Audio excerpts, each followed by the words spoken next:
Welcome to the Learning Pines YouTube. We hope this video helps. In this video, I will explain how to take creatine. First, understand that creatine monohydrate is the gold standard, backed by extensive research for its effectiveness.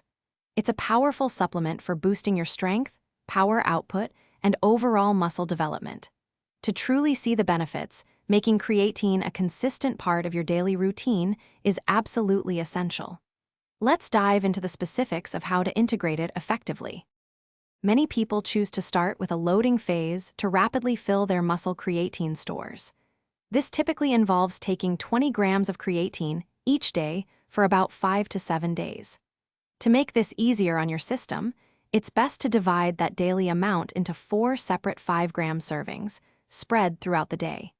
This approach helps maximize absorption and minimize any potential digestive discomfort.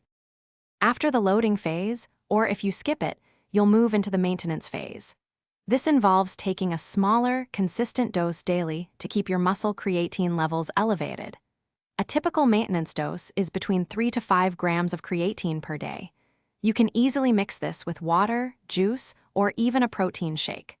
The timing isn't as critical as consistency, so find what works best for your routine. To maximize your creatine benefits, always prioritize hydration. Drinking plenty of water throughout the day is crucial for creatine's effectiveness and your overall health. Remember, you can take creatine at any time that fits your schedule, whether it's before or after your workout, or even on rest days. Consistency is key. Also, for staying hydrated on the go, check out the Oala water bottle and other great deals linked in the description below. Thanks for watching. Consider subscribing if we helped you.